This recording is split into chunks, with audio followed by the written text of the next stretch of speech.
यो समय वसन्त ऋतुको हो, नयाँ पालुवा पलाउने। तर सबै पालुवा उस्तै किसिमले पलाउन पाउँदैनन्। मान्छेको जिन्दगी पनि त्यस्तै हो, सोचे जस्तो जन्म सबैको हुँदैन। नमस्ते, म समीक्षा, अस्मिनको आमा। तपाईहरुलाई मेरो च्यानलमा स्वागत छ।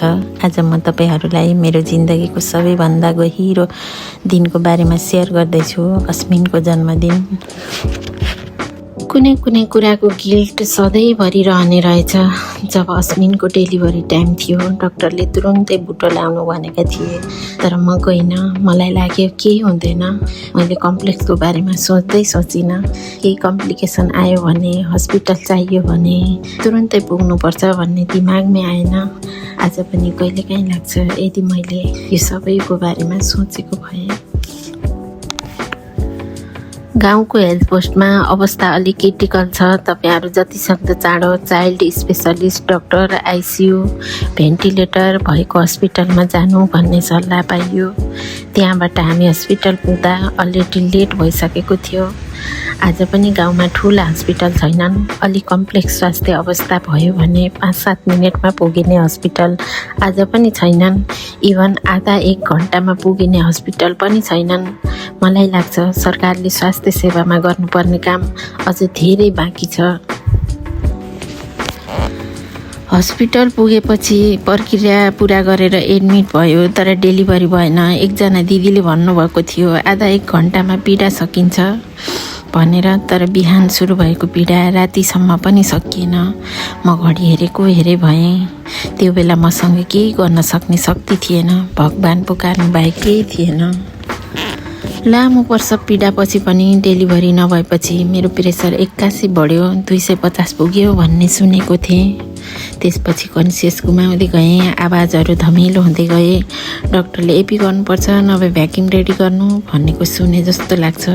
पछि थाहा भयो मेरो रुमबाट सबैलाई निकालेर 8-9 जना डाक्टर जम्मा भएका थिए रे। बहिनीले भन्दै थिए, हामीले त अब सकियो, जिउँदो छैन होला भन्ने सोचियो। मनले पाप मात्र सोच्यो। अनि पछि छोरी जन्मियो, तर सास नफेरेको, धड्कन भएको। अनि आइसियुमा लगियो। आमा छुट्टै, छोरी छुट्टै भर्ना भयौँ।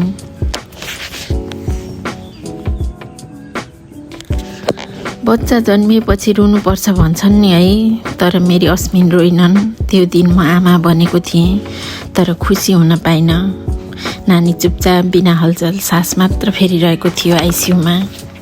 डाक्टरले 5% मात्र बाँच्ने आशा गर्नु, बाँच्यो भने पनि न्युरोलोजिकल समस्या आउँछ भनेका थिए। मलाई त्यही 5% नै पोसिबल लाग्यो।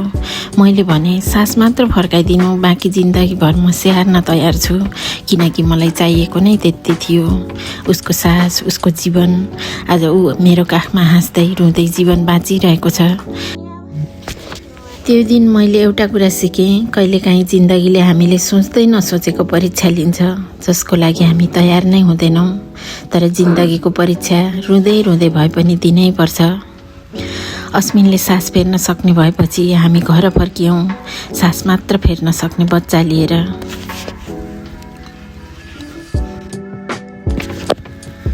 अस्मिनको न्वारन सेलिब्रेट भयो। म त्यो दिन सम्झन्छु। सबैजना न्वारन सेलिब्रेट गर्दै थिए, तर म उसको सास छ कि छैन भनेर चेक गर्दै बसिरहेको थिएँ। चिमोड्दा नाक खुम्चाउँथ्यो, अनि म जिउँदै रहेछ भनेर ढुक्कको सास फेर्थेँ। त्यो पलमा साथ दिनेहरू सबैलाई उत्तिकै सम्झन्छु म। यो त केवल सुरुवात मात्र हो। त्यसपछि सुरु भयो अझै 18 दिनहरू। अस्पताल, घरको डेट, फाइनेन्सियल स्ट्रगल, अनिदा रातहरू, अनि अर्को डरहरू। त्यसपछि अस्मिनको बाबा र मैले छुट्टै गर्नुपरेका सङ्घर्षहरू। त्यो कथा पनि अर्को भिडियोमा सेयर गर्नेछु ल।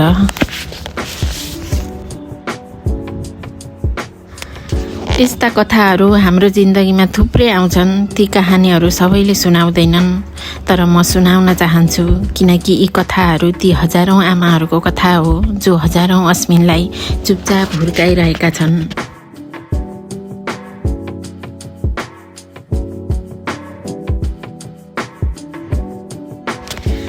हामी सबैले बच्चा जन्मिने छेडमा केही न केही गाह्रो पिरो भोगेकै हुन्छौँ, तर हाम्रो सिपी चाइल्डको जन्म अझ च्यालेन्जिङ छ। तपाईको पनि आफ्नो अनुभव कमेन्टमा सेयर गर्नुहोस् ल। अनि हामी सँगसँगै यो यात्रा गर्न चाहनुहुन्छ भने कृपया लाइक, सेयर, कमेन्ट अनि सब्सक्राइब गर्न नभुल्नुहोला। तपाईको सानो सहयोग मेरो लागि ठुलो हुनेछ। हामी केयर गिभरका पीडा सबैका उस्तै छन्। तपाईँ पनि डिसेबल चाइल्ड हुर्काइरहनु भएको छ भने तपाईँ एक्लो हुनुहुन्न। Thank you for being here.